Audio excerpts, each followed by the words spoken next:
إن الحمد لله نحمده ونستعينه ونستغفره ونؤمن به ونتوكل عليه ونعوذ بالله من شرور أنفسنا ومن سيئات أعمالنا من يهده الله فلا مضل له ومن يضلل فلا هادي له وأشهد أن لا إله إلا الله وحده لا شريك له وأشهد أن محمدًا عبده ورسوله أما بعد فإن خير الحديث كتاب الله وخير الهدي هدي محمد صلى الله عليه وسلم وشر الأمور محدثاتها وكل محدثة بدعة وكل بدعة ضلالة وكل ضلالة في النار أو كما قال عليه الصلاة والتسليم بعد أعوذ بالله من الشيطان الرجيم بسم الله الرحمن الرحيم يا أيها الذين آمنوا اتقوا الله حق تقاته ولا تموتن إلا وأنتم مسلمون يا أيها الناس اتقوا ربكم الذي خلقكم من نفس واحدة وخلق منها زوجها وبث منهما رجالا كثيرا ونساء واتقوا الله الذي تساءلون به والأرحام إن الله كان عليكم رقيبا وقال الله تعالى في موضع آخر وكأي من آية في السماوات والأرض يمرون عليها وهم عنها معرضون وما يؤمن أكثرهم بالله إلا وهم مشركون رب اشرح لي صدري ويسر لي أمري واحلل عقدة من لساني يفقهوا قولي ربي زدني علما سبحانك لا علم لنا إلا ما علمتنا إنك أنت العليم الحكيم ربي يسر ولا تعسر وتمم بالخير حاضرین جمعہ اور میرے پیارے عزیز ساتھیوں، تمام قسم کی بڑائی، بزرگی، مجد، ثنا، شان و شوکت، عز و جاہ ایک اللہ وحدہ کے لیے لائق اور زیبا ہے، جو کہ اس ساری کائنات کا اکیلا کرتا دھرتا ہے۔ درود ہو، سلامتی ہو حضرت محمد مصطفیٰ صلی اللہ علیہ وسلم پر، آپ کے اصحاب، تابعین اور تبع تابعین پر۔ اس مختصر سی حمد اور درود کے بعد میں نے موضوع کے طور پر جو آیت آپ لوگوں کے سامنے خطبہ مسنونہ کے بعد تلاوت کی ہے، سورہ یوسف کی آخری آیات میں سے ایک آیت ہے، جس میں اللہ تبارک و تعالی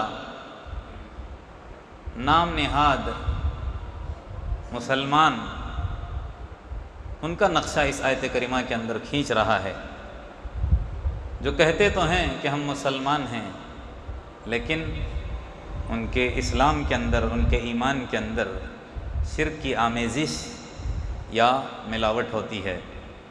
اللہ تبارک و تعالیٰ کا فرمان ہے، کتنی ہی ایسی نشانیاں ہیں آسمانوں اور زمین کے اندر، انسان اس پر سے گزر جاتا ہے، لوگ اس کے اوپر سے گزر جاتے ہیں، وہم معرضون، اور آنکھ بند کیے رہتے ہیں۔ کیا مطلب ہے؟ اللہ کی جو نشانیاں ہیں اس دنیا کے اندر اللہ تبارک و تعالیٰ نے پھیلا رکھی ہیں، اس پر غور و خوض نہیں کرتے۔ آگے اللہ فرماتا ہے، بہت سارے ان میں کے ایسے ہیں جو ایمان رکھنے کے باوجود بھی اللہ کے ساتھ شرک کرتے ہیں۔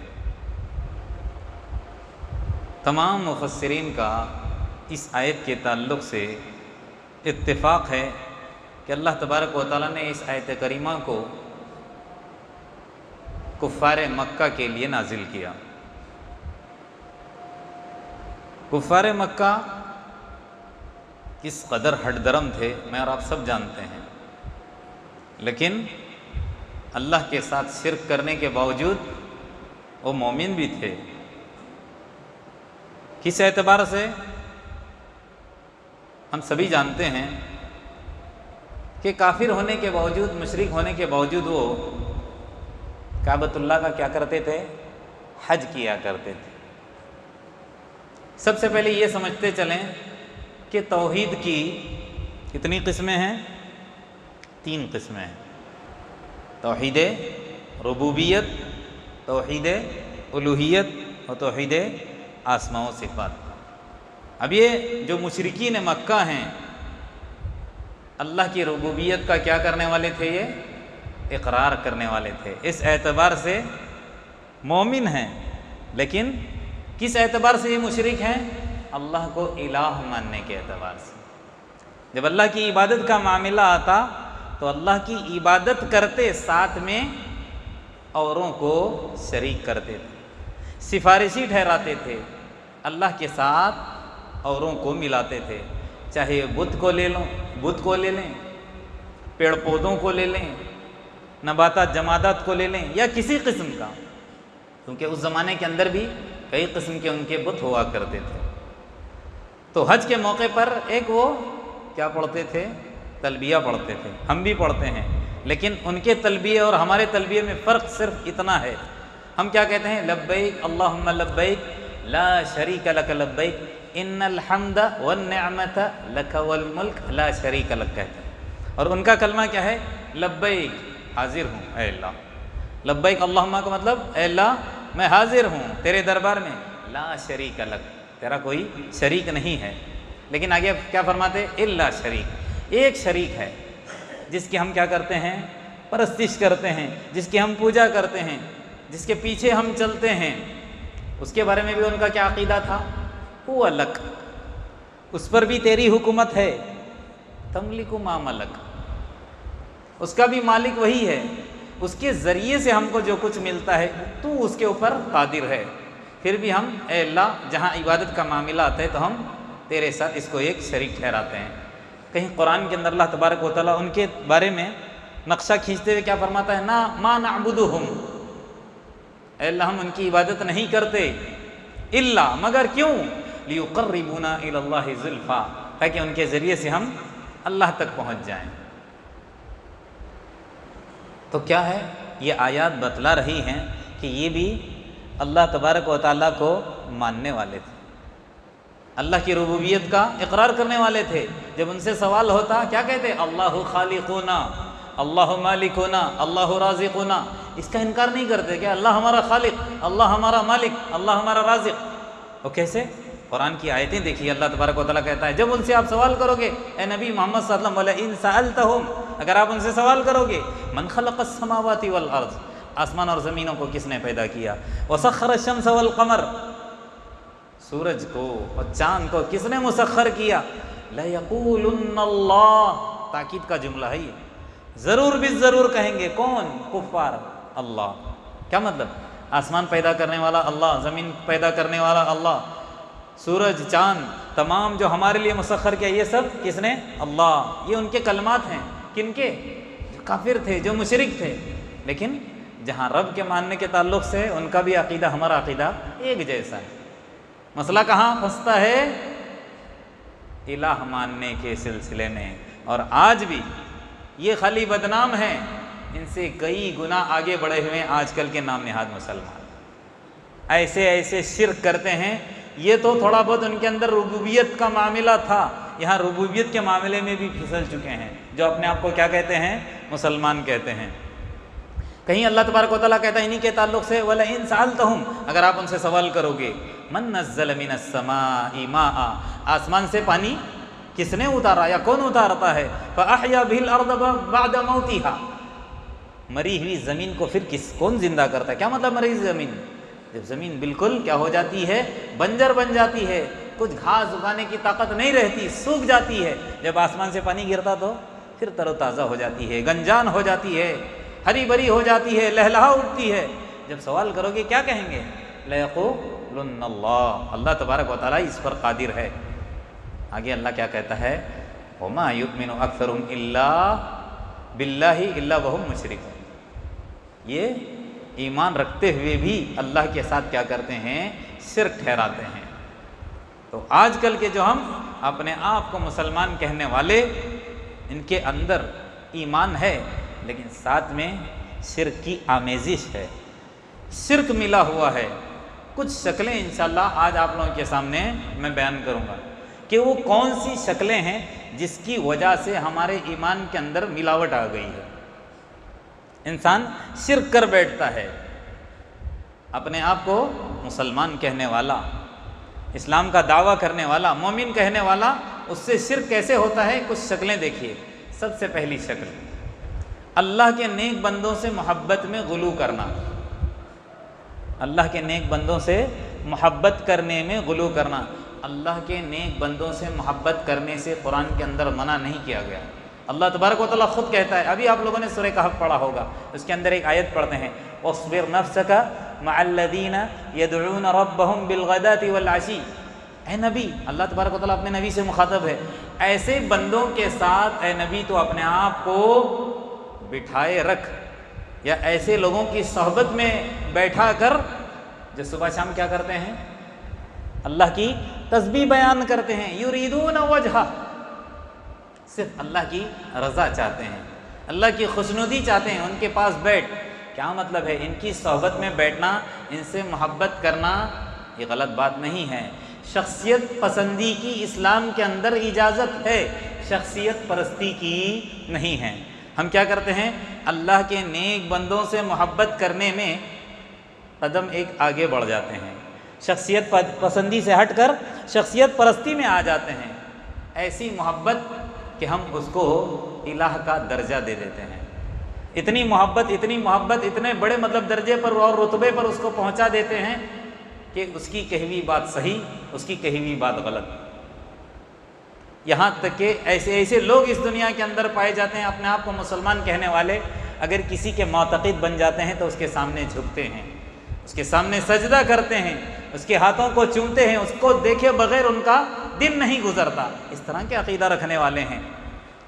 تو اسلام کے اندر شخصیت پسندی کی اجازت ہے، شخصیت پرستی کی بالکل اجازت نہیں ہے۔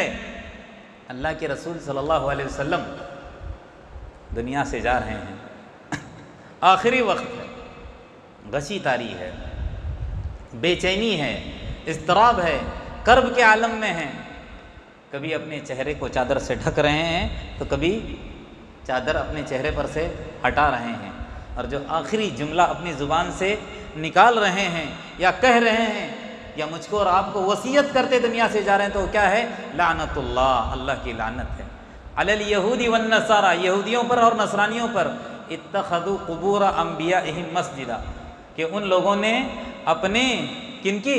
انبیاء کی قبروں کو سجدگاہ بنا دیا۔ بدنام یہودی اور نصارہ ہیں۔ سب سے زیادہ اگر قبر کی پرستش کرنے والے اگر ہم کو آج ملیں گے تو وہ کون ہیں؟ نام نہاد مسلمان۔ کتنی درگاہیں ہم کو ملیں گی، اس کے اندر کیا ہے؟ کتنی، یہاں تک کہ چلیے درگاہ کو تو چھوڑ دیے، مساجد ملیں گی، بڑے بڑے اپنے آپ کو تبلیغی کہتے ہیں، جتنے بھی ان کے بزرگ مرتے ہیں وہیں پر، میں نام لینا نہیں چاہتا، بڑی بڑی مسجدیں ہیں، بزرگ وہیں پر ہیں۔ کیوں ان کو گاڑا گیا ہے؟ کیوں وہاں دفن کیا گیا ہے؟ صرف انبیاء کا معاملہ ایسا ہے، احادیث کے اندر آتا ہے، جہاں ان کا انتقال ہوتا ہے وہیں دفن کر سکتے ہیں، ورنہ عام آدمیوں کو نہیں، ان کو تو عام مسلمانوں کے قبرستان میں۔ کیوں ان کے لیے اسپیشل معاملہ ہے؟ یہ صرف ان سے محبت میں غلو، ان کی شخصیت پرستی کی وجہ سے اس طرح کیا جاتا ہے کہ اپنی مسجدوں کے اندر ان کو دفن کیا جاتا ہے۔ اور پھر لوگ تو محبت کرتے ہیں اس وقت کے، جب وہ چلے جاتے ہیں تو ان کی اولاد ایک قدم اور ایک کیا ہے اسٹیپ آگے ہی بڑھ جاتی ہے۔ ہوا کہ نہیں؟ آج کتنے مطلب ایسے لوگ ملیں گے، اپنے کس کے نقش قدم پر چلتے ہیں؟ بزرگوں کے۔ جب سوال کرتے ہیں ہم ان سے کہ آپ اس طرح کیوں کرتے ہو، تو زبان سے کیا نکلتا ہے؟ وجدنا علیہ آباءنا، ہم نے اپنے آباء و اجداد کو ایسے کرتے پایا، لیکن ان کے آباء و اجداد نے ایسا نہیں کیا، اس سے کئی گنا زیادہ یہ آج کل کے لوگ۔ اور ایسے ہی زمانہ آگے چلتا جائے گا، شرک اور پھر بربریت آگے ہی چلتی جائے گی۔ تو اللہ کے رسول صلی اللہ علیہ وسلم آخری موقع ہے، کیا کہہ رہے ہیں؟ لعنت اللہ، اللہ کی لعنت ہو۔ کیسوں پر؟ یہودیوں پر، نصرانیوں پر، جنہوں نے اپنے انبیاء کی قبروں کو مسجدیں بنا دیا، سجدگاہ بنا دیا۔ ایک شکل یہ ہے۔ دوسری شکل آثار پرستی۔ کیا مطلب ہے؟ آثار کے معنی نشانیوں کے بھی آتے ہیں۔ کہتے ہیں نا بھائی کسی نے اپنے آثار اپنے پیچھے چھوڑ گئے ہیں. آثار پرستی سے مراد ہم یوں کہہ سکتے ہیں کہ اس دور کے اندر بھی ہو یا پچھلے زمانے کے اندر کچھ چیزیں متبرک ہوا کرتی تھیں. پیڑ کو لے لو، پتھروں کو لے لو یا آستانوں کو لے لو، لوگ اس کو کیا سمجھتے تھے؟ تبرک سمجھتے تھے. جیسے ذات انوات کا بھی میں آگے ذکر کروں گا. ابھی اگر ہم اس دور کے اندر دیکھیں بہت ساری ایسی جگہ ملیں گی جہاں پر پیڑ کی پوجا کی جاتی ہے. فلانا پیڑ، فلانا پیڑ، فلانا یہ، وہاں پر دھاگے باندھے جاتے ہیں. اور کیوں باندھے جاتے ہیں؟ اس سے عقیدت رکھنے کی وجہ سے. لوگوں کا عقیدہ اس پیڑ کے ساتھ جڑا ہوا ہے. اب وہ آثار ہے پرانوں کے، 100 سال کا برگد کا پیڑ ہے، 200 سال پرانا ہے، یہاں فلانوں کی منتیں اور مرادیں ملی تھی، اس لیے ہم بھی اس کے ساتھ جڑے ہوئے ہیں. اسلام کے اندر بالکل اس کی اجازت نہیں ہے. پیڑ کی یا پودوں کی یا پتھروں کی اس کو متبرک سمجھنا، اس کی پوجا کرنا، اسلام بالکل اس کی اجازت بالکل نہیں دیتا. اللہ کے رسول صلی اللہ علیہ وسلم جب مکہ فتح ہوا تو وہاں سے جب حنین کے لیے روانہ ہو رہے تھے تو راستے میں ایک وہاں پر پیڑ تھا، ایک درخت تھا جس کا نام کیا ہے؟ ذات انوات. اس درخت کا نام کیا ہے؟ ذات انوات. اس زمانے کے جو کفار تھے، مشرکین تھے، اس کو بڑا بابرکت سمجھتے تھے. اپنے ہتھیار وہاں پر لٹکا دیا کرتے تھے. کیوں؟ اب وہاں وہ ہتھیار لٹکا کر جب واپس لے جاتے تو ان کا عقیدہ یہ تھا کہ ہماری جنگ کے اندر فتح یقینی ہے، ہم جیت جائیں گے. اس طرح تبرک اور وہاں سے وہ برکت حاصل کیا کرتے تھے. تو اللہ کے رسول صلی اللہ علیہ وسلم جب اپنے صحابہ اور ساتھیوں کو لے کر، اور اس کے اندر بہت سارے ایسے تھے جو اسی وقت مسلمان ہوئے تھے. فتح مکہ کی بات بتا رہا ہوں میں. فتح مکہ کے چند دنوں کے بعد جب گئے، ایسے بھی ساتھی تھے اللہ کے رسول صلی اللہ علیہ وسلم کے ساتھ جو مسلمان ہو کر 7-8 دن یا 4-5 دن ہو گئے تھے. اب جب وہاں سے گزر ہوا اس پیڑ پر سے تو یہ بیچارے جو نئے نئے مسلمان تھے ان لوگوں نے کیا کہا اللہ کے رسول سے؟ اے اللہ کے رسول اجعل لنا ذات انوات کما لہم ذات انوات. اے اللہ کے رسول ہمارے لیے بھی اس طرح کا ایک پیڑ بنا دیجئے جیسے مشرکین کے لیے ہے. مشرکین اس سے کیا کرتے ہیں؟ تبرک حاصل کرتے ہیں. اللہ کے رسول ہمارے لیے بھی ایسا پیڑ ہونا چاہیے. اللہ کے رسول صلی اللہ علیہ وسلم اگر صحابہ ہوتے، پکے مومن ہوتے تو چہرہ سرخ ہو جاتا تھا. لیکن یہ نئے نئے ہیں تو اللہ کے رسول نے کیا کہا؟ اے نادانو، اے میرے دوستو، تم نے تو ایسی بات کہی جیسے موسیٰ علیہ السلام کے حواریین نے یا ساتھیوں نے جو نئے نئے مسلمان ہوئے تھے ان لوگوں نے کہی تھی. قلتم، کہا تم لوگوں نے کہی، والذی نفسی بیدی، ایسی بات، والذی نفسی بیدی جس کے قبضے میں میری جان ہے، کما قالت، جیسا کہ کہا تھا کس نے؟ بنو اسرائیل نے لموسیٰ، موسیٰ علیہ السلام سے کیا کہا تھا ان لوگوں نے؟ اجعل لنا الہا کما لہم آلہہ، ہمارے لیے بھی ایک الہ بنا دیجئے جیسے ان کے لیے. یعنی حضرت موسیٰ علیہ السلام جب اپنی قوم کو ایک جگہ سے لے کر گزر رہے تھے تو ایسی قوم پر سے گزر ہوا وہاں پر لوگ بتوں کی پرستش کر رہے تھے. تو ان کو بھی دیکھا دیکھی ایسا ہوا کہ دیکھیے ان کے بہت سارے الہ ہیں، کیا ایک ہی الہ کو مانتے رہے؟ ہمارے لیے بھی ایسے الہ. بالکل ایسا جملہ تم نے کہا، تم بڑے نادان ہو، اس طرح کی بات مت کیا کرو. نہیں، یہ ذات و انوات تبرک والا ہے، نہ کوئی پیڑ، اس کی کچھ بھی حقیقت نہیں ہے. چلیے یہ تو الگ بات ہے. یہ دھیان سے سننے والی چیز ہے. دیکھیے خلافت حضرت عمر رضی اللہ عنہ کی خلافت کا دور تھا. اللہ کے رسول صلی اللہ علیہ وسلم کے زمانے میں اللہ کے رسول صلی اللہ علیہ وسلم کے ہاتھوں پر چند صحابہ نے بیعت کی تھی. سب جانتے ہیں بیعت رضوان. اور وہ ایسے صحابہ آسمان سے ان کے لیے جنت کی بشارت آئی تھی. قرآن کیا کہتا ہے؟ لقد رضی اللہ عن المؤمنین، اللہ تعالیٰ ایسے مومنین سے راضی ہو، اذ یبایعونک تحت الشجر، جبکہ ان لوگوں نے تیرے ہاتھوں درخت کے نیچے بیٹھ کر کیا کیا تھا؟ بیعت کی تھی. یہ مانا تھا کہ اے نبی آپ جو کہو گے اس کے مطابق ہم عمل کرنے کے لیے تیار ہیں. آپ کی بات اور آپ کے رب کی بات ہم ماننے کے لیے تیار ہیں. اللہ کے حکم کو اور آپ کے فرمان کو ماننے کے لیے بیعت کیا تھا نا. تو ان کے لیے جنت سے بشارت آئی تھی.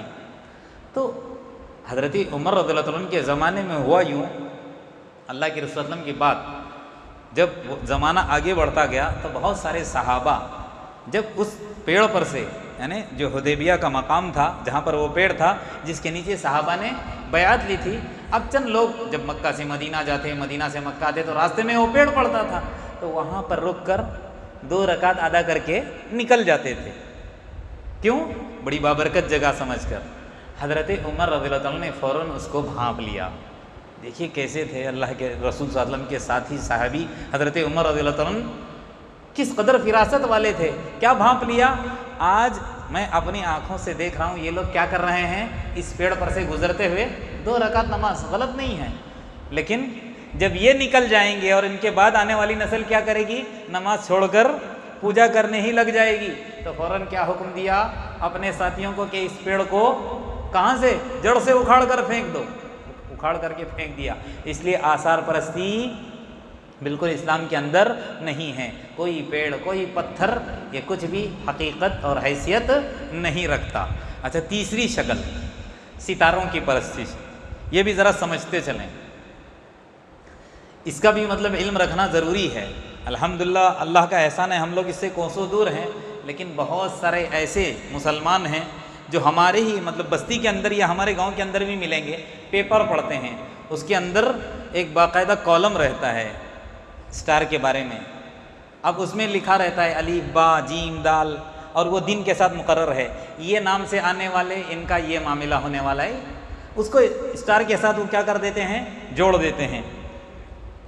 اس کو کیا کہا جاتا ہے؟ ستاروں کی پرستش کے تعلق سے علم النجوم اور تنجیم بھی کہا جاتا ہے. لوگ کیا کرتے ہیں؟ ستاروں سے عقیدت رکھتے ہیں, اور بعض لوگوں کی زبان سے نکلتا ہے نا کہ اگر کسی کے ساتھ کچھ اچھا ہوا تو کہتے ہیں کہ اس کا اسٹار, اس کا ستارہ بڑا اچھا ہے, اور اگر کچھ برا ہوتا ہے تو اس کا ستارہ گردش میں ہے, اس لیے اس کے ساتھ ایسا ہوا. یا حادثہ ہو کر بچ گیا, ہاں اس کا ستارہ بڑا مضبوط ہے, اس لیے یہ بچ گیا, اگر چلا گیا تو. یعنی اس طرح کا لوگ عقیدہ رکھتے ہیں. اس میں سے ایک چیز ہمارے یہاں ہے, آج کل الحمدللہ ختم ہو گئی ہوگی, ایک جملہ ہم لکھتے ہیں کس کے اوپر؟ شادی کے کارڈ کے اوپر, دخترے نیک اختر کر کے اکثر لکھا جاتا ہے نا. یہ اختر ہے, اس کی یہ ایک ستارے کا نام ہے. اختر کیا ہے؟ ایک ستارے کا نام ہے. نیک اختر کا مطلب کیا ہوتا ہے؟ نیک ستارہ. دخترے نیک اختر, جو ہماری دختر ہے, ہماری بیٹیا ہے, اس کا ستارہ بڑا نیک ہے. یعنی اس طرح عقیدہ رکھتے ہوئے لوگ کیا کرتے ہیں؟ ہم تو انجانے میں لکھا کرتے تھے, لیکن لوگوں نے جو اس پوائزن کو پھیلایا ہے اس عقیدت سے کہ ستارے کے ساتھ جوڑتے ہوئے, تو اس کی بالکل اسلام کے اندر ستاروں کی پرستش جائز نہیں ہے. یہ آپ لوگوں کو اللہ کے رسول اللہ کے صحابہ کے تعلق سے ایک حدیث سنا کر میں آگے چلتا ہوں. بارہا میں کہتا رہتا ہوں, آپ لوگوں نے سنا بھی ہوگا. ایک مرتبہ اللہ کے رسول اللہ کے صحابہ کہیں جا رہے تھے, تو ایک جگہ ان لوگوں نے پڑاؤ کیا, قیام کیا ہوا تھا, رات کا موقع تھا کہ ان سیزن نہیں تھا, موسم نہیں تھا. جیسے ہم لوگ کہتے ہیں نا کون سا مئی کے مہینے میں, پھر اس کے بعد کون سا بھی ہے, جون چل رہا ہے, جولائی میں بارش کا موسم ہے, بارش ہوتی ہے. دیکھیے حقیقت میں کوئی موسم نہیں ہوتا, اللہ تبارک و تعالیٰ برساتا ہے. ہم لوگوں نے یہ خاص کیا ہے جون کے ساتھ, جولائی کے ساتھ, اگست ستمبر کے ساتھ. اللہ تبارک و تعالیٰ حکم دینے والا ہے بادلوں کو, جب چاہے وہ برس سکتے ہیں, جب اللہ ان کو حکم دے دے. تو صحابہ نے بھی, جو ان کی جماعت ایک جگہ پڑاؤ کیے ہوئے تھے, رات میں ایسے ہی موسم ان کے حساب سے نہیں تھا, بارش ہو گئی. تو جب بارش ہو گئی تو چند صحابہ کرام کی زبان سے, جان بوجھ کر نہیں, ایسے بے ساختہ نکل گیا, مطرنا بفضل اللہ. چند صحابہ نے کیا کہا؟ آج بارش ہوئی اللہ کے فضل سے, اللہ کا فضل ہے, الحمدللہ بارش ہو گئی. لیکن چند لوگوں نے کیا کہا؟ مطرنا بکذا بکذا, آج بارش ہوئی ہے, موسم نہیں ہے, لگتا ہے فلانے ستارے کی وجہ سے ہوئی ہوگی, فلانے ستارے کے ساتھ. چند صحابہ نے, انہوں نے جان بوجھ کر نہیں, زمانے جاہلیت کا جملہ زبان سے نکل گیا. جیسے ہم لوگوں کی زبان پر بھی کبھی کبھی اس طرح کے کلمات نکلتے ہیں, ہم کو احتیاط کرنے کی ضرورت ہے. نیت تو اللہ جاننے والا ہے, لیکن جب صحابہ کرام کی زبان سے نکلا تو کیسی تربیت ہو رہی ہے یہ دیکھنا ہے اصل. اللہ تبارک و اللہ کے رسول فرماتے ہیں, اصبح من عبادی مؤمن بی وکافر بالکواکب. جن لوگوں نے کہا مطرنا بفضل اللہ, جن لوگوں کا جملہ کیا تھا؟ اللہ کے فضل سے بارش ہوئی. اللہ تبارک و تعالیٰ کہتا ہے کہ میرے بندوں نے رات میں, میرے بندوں نے صبح کی, میرے اوپر ایمان لاتے ہوئے, وکافر بالکواکب, اور کس کا؟ ستاروں کا انکار کرتے ہوئے. یعنی ستاروں کے ساتھ انہوں نے نہیں جوڑا, مجھ پر ایمان رکھتے ہوئے ان لوگوں نے کیا کیا؟ صبح کی. وہ کن لوگوں نے؟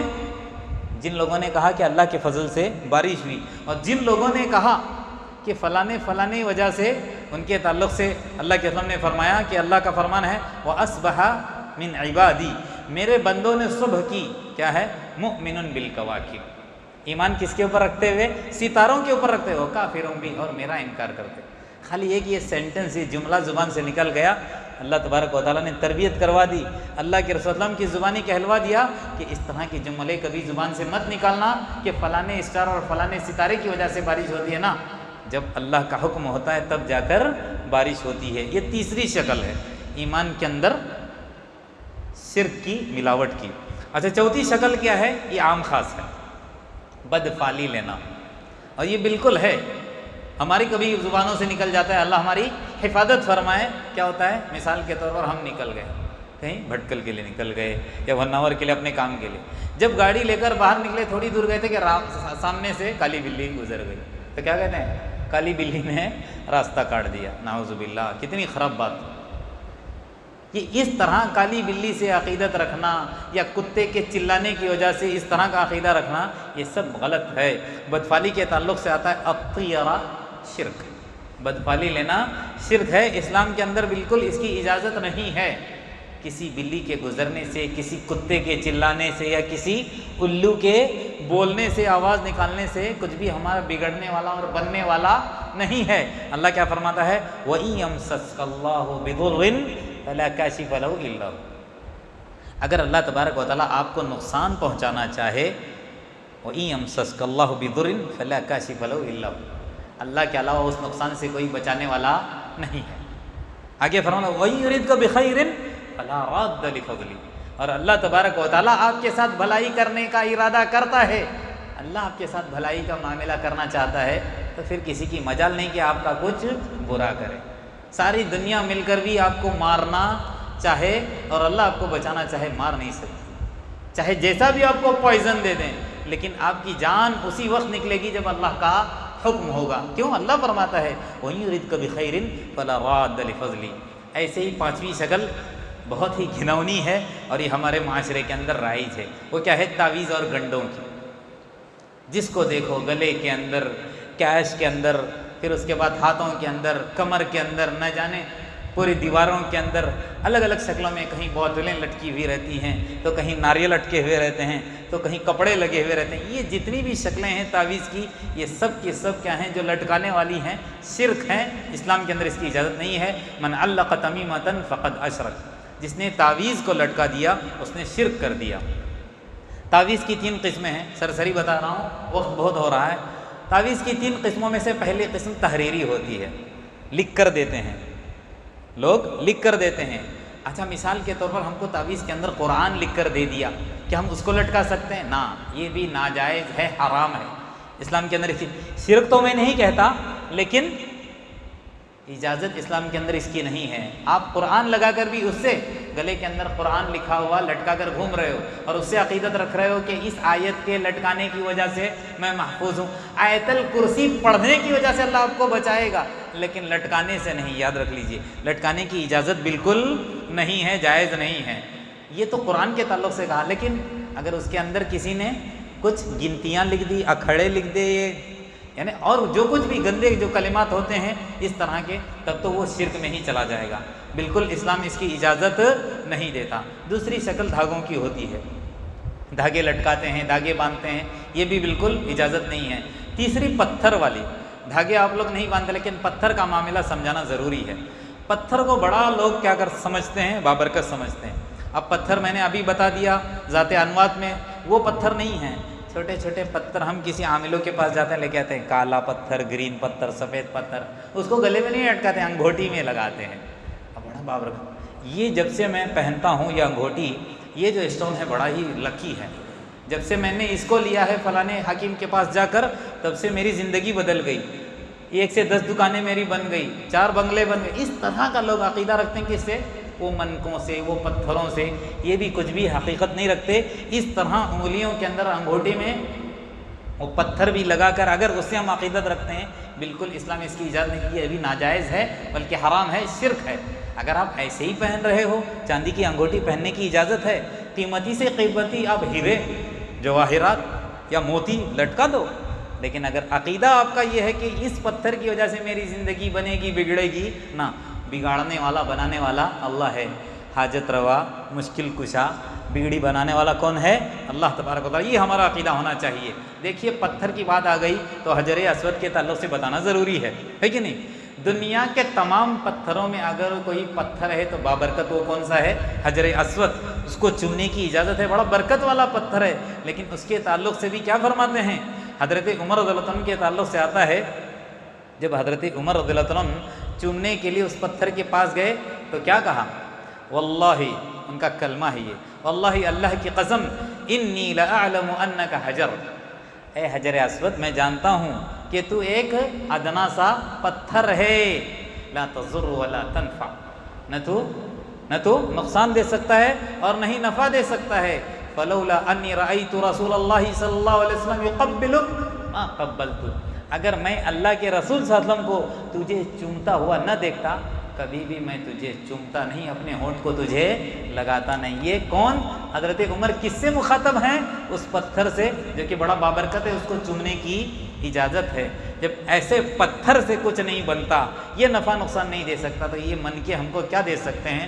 تو اس طرح کے گندے عقائد سے ہم کو کیا کرنا ہے؟ بچنا، اپنے آپ کو بچانا، اپنے گھر والوں کو، معاشرے کو بچانا بے حد ضروری ہے. آخری بات، اس کے بعد میں اپنی بات ختم کرتا ہوں. چھٹی شکل کیا ہے؟ عاملوں کا فتنہ. کیا مطلب ہے؟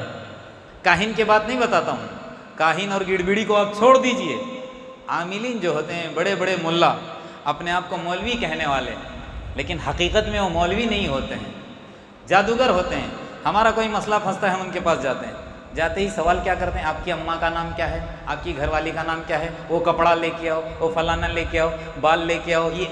یہ سب کیا ہے؟ اگر ہم کسی مولوی کے پاس پوچھے بھی، اگر اس نے صاف ستھرا کہہ دیا کہ فلانا پڑھو، اللہ کے رسول نے یہ پڑھنے کے لیے کہا، یہ اسلام اس کی اجازت دیتا ہے. لیکن یہ عاملین بالکل جادوگروں کے جیسا اس طرح کا سوالات کرتے ہیں اور دنیا بھر کی چیزیں لکھ کر دے دیتے ہیں. تو ایسوں کے پاس جانے کی بھی اسلام اجازت نہیں دیتا. حدیث کے اندر کیا آتا ہے؟ دیکھیے، من اتا کاہنن، جو انسان کسی ایسے عامل کے پاس یا کاہن کے پاس جاتا ہے، نجومی کے پاس جاتا ہے، حدیث کے الفاظ ہیں لم تقبل صلاتہ 40 یوما، 40 دن تک میرے اور آپ کی نماز قبول نہیں ہوگی.